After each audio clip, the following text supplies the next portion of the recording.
Salve nação e a treta no Flamengo! É isso. O desafio é esse, tem que ganhar os 3.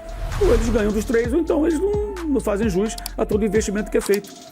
Primeira coisa que é bom a gente deixar bem claro.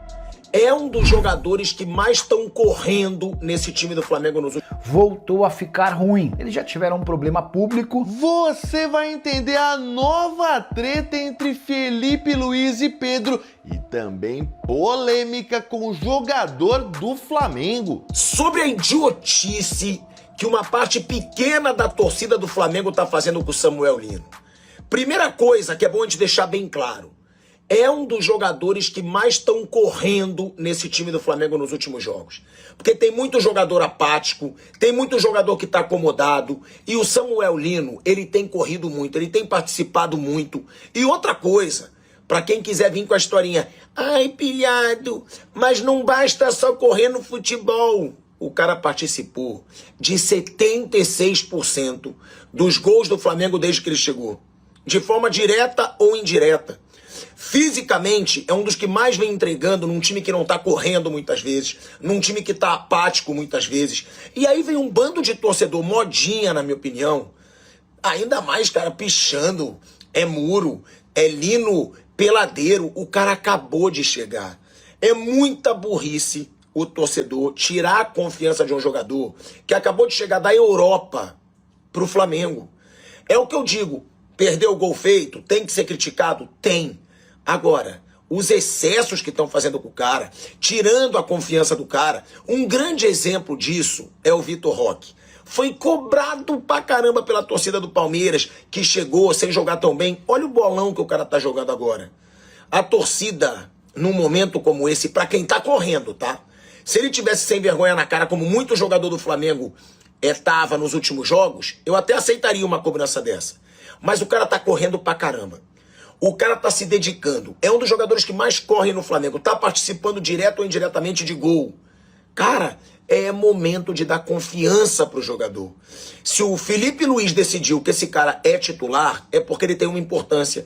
E que o torcedor não seja burro de tirar a confiança de um jogador que acabou de chegar. Então, eu não entro nesse grupinho pra querer tornar o Samuel Lino vilão. Hora de falar agora sobre o Flamengo, para repercutir uma informação do jornalista Fabrício Lopes, do jornal O Dia. Ele assegura que a relação entre Felipe Luiz e Pedro voltou a ficar ruim. Eles já tiveram um problema público, com o Felipe Luiz sendo muito crítico ao Pedro numa entrevista coletiva. Pedro chegou a ser afastado.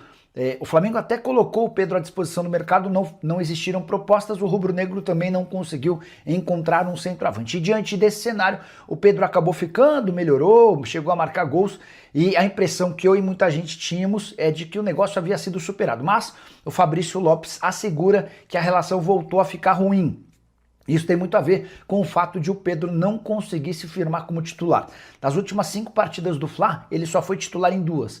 Mas em uma delas, a última, na derrota para o Bahia, Pedro só jogou 16 minutos e ele acabou sendo substituído por conta da expulsão do Danilo aos 12. Então, na prática dos últimos 5 jogos, ele só conseguiu jogar verdadeiramente uma partida. Em outra, contra o Corinthians, ele nem sequer saiu do banco de reservas. Pedro também já havia sido reserva contra o Vasco e contra o Cruzeiro. A consequência desses poucos minutos em campo se reflete no número de gols. O Pedro tem uma temporada muito inferior às últimas, o que pode estar de fato mexendo com a cabeça do atleta.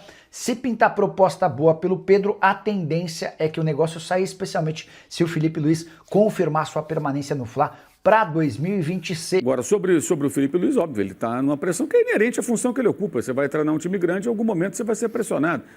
Todo técnico vai passar por instabilidade, momento de regularidade da equipe. E ele teve agora a data FIFA, que sempre foi um problema, né? Dessa vez foi uma dádiva, porque não convocou ninguém, nenhum jogador foi convocado. Então ele trabalhou com todo mundo, não tem ninguém machucado, verdade. Todo mundo está disponível. Outro dia eu vi ali, foi ontem, não que o Saúl está sendo. O Saúl, eu fui atrás da informação, o Saúl está fazendo lá um tratamento específico, mas está treinando no campo com todo mundo, quer dizer, não está fora do jogo de quarta-feira. O Eric Pulgar está de volta também, pode ser escalado se ele quiser. Então ele tem todos os jogadores, teve 3 dias de folga para o elenco, eu acho que é importante nesse contexto, né? É até bom lembrar, tem torcedor que vai para a rede social xingar os caras de vagabundos porque tiraram 3 dias de folga. O jogador de futebol, meu amigo, ele tem direito à folga semanal, como qualquer trabalhador. Então, ele teve a folga da semana passada, dessa semana e uma outra que eu não sei se eles estavam devendo, sinceramente não sei, ou se é uma folga antecipada, porque eles vão ter semanas aí que vão ter que emendar. Agora vai direto até o jogo do Racing, não tem folga. Vai jogar na quarta, volta na quinta, vai jogar domingo, de segunda representa, terça faz um treino, quarta joga com o Racing, na outra quarta. Então, vai ser uma sequência aí de dias de trabalho sem interrupção. Então, terá, né, o Felipe Luiz até amanhã, contando hoje e amanhã, para o jogo de quarta-feira. Eu acho que é um tempo razoável para que ele apresente algumas novidades, para que o time melhore aproveitamento de chances criadas, finalize mais e melhor, corrija algumas questões que têm que ser corrigidas e tente apresentar algumas novidades, né? Eu acho que também é outra questão que ele tem que começar a se preocupar. Já deveria, né? As pessoas já sabem mais ou menos como joga a equipe dele. Acho que ele tem que ter uma certa diversidade na forma como ele monta o time. Sistema de jogo, jogo que pressiona, jogo que ele pode jogar de uma outra forma, não tão impressionante como ele diz. Como é que vai ser contra o Botafogo, que é um jogo no piso de plástico. Mas o futebol se faz com desafios. O Flamengo tem um elenco caro, vários jogadores experientes, né? O técnico nem tanto, mas jogadores sim, vários deles. Então o que? Quer só carne assada? Não, tem que ganhar do Botafogo, tem que ganhar do Palmeiras, tem que ganhar do Racing, é isso. O desafio é esse, tem que ganhar os 3. Ou eles ganham dos 3, ou então eles não fazem jus a todo o investimento que é feito. É isso. Mas é difícil, sim. Se eles tivessem um elenco do Juventude, fala, pô, coitados, né? O Juventude tem ganhado do Botafogo fora, do Racing e do Palmeiras, né? Não, é o elenco mais caro da América do Sul, um dos mais caros, junto com o Palmeiras. Então, esse desafio é deles, eles têm que se virar. Tem que se virar. Como é que você compensa ponto perdido, por exemplo, para o Grêmio, no jogo que estava na mão, para o Vasco, no jogo que perdeu vários gols, para o Santos lá atrás, num jogo ridículo de tapete vermelho para o Neymar, que eles estenderam, pateticamente, ganhando dos jogos difíceis. São 3 jogos difíceis. Então vai lá e ganha, se vira. E aí, nação, todo mundo avisou que isso aconteceria. A partir do momento que o Flamengo perde a liderança, começam-se as pressões, é normal. Agora tem essa história que tem treta nova entre Felipe Luiz e Pedro. Onde isso vai parar, hein? É muito complicado você ter um elenco como tem o Flamengo, recheado de estrelas, recheado de jogadores renomados, porque tem essa questão do ego. Infelizmente é assim, em todo lugar. Você coloca muito jogador bom para cada posição igual o Flamengo tem, vai sofrer as consequências. Agora tem essa polêmica do Samuel Lino também. Todo mundo falou, quando chegou era o novo Neymar, que tava jogando muita bola, tinha que ser titular na Copa do Mundo e agora tá jogando nada pelo jeito, hein? Tá muito complicada a situação do Samuel Lino. E aí refletindo no que foi na Europa, talvez não tenha ficado lá justamente por isso. Agora, que o Flamengo terá pressões nos bastidores, isso vai ter. Não tem como, rapaziada, é isso. Essa é a equipe do Flamengo, historicamente sempre foi assim. Quando tá tudo bem, já tem alguns problemas. Imagina agora que perdeu a liderança pro Palmeiras.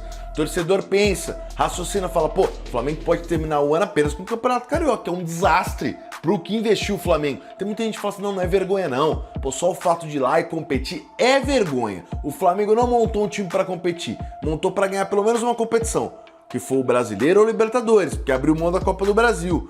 Então, cara, se isso de fato estiver acontecendo dentro do Flamengo, vai prejudicar ainda mais a equipe na busca por um dos 2 títulos. Mas bora botar fogo na discussão. Eu quero saber o que você acha aqui, ó, através dos comentários embaixo desse vídeo. Mas antes de você opinar, eu já falei isso aqui no canal e volto a repetir. Infelizmente, mais de 90% da galera que assiste o nosso canal não é inscrito. Já conferiu se você é inscrito? Dá uma olhada aí. Não custa nada, um segundinho você se torna inscrito e ainda ajuda o nosso clubista. E bora deixar bastante like no vídeo. Valeu, até a próxima!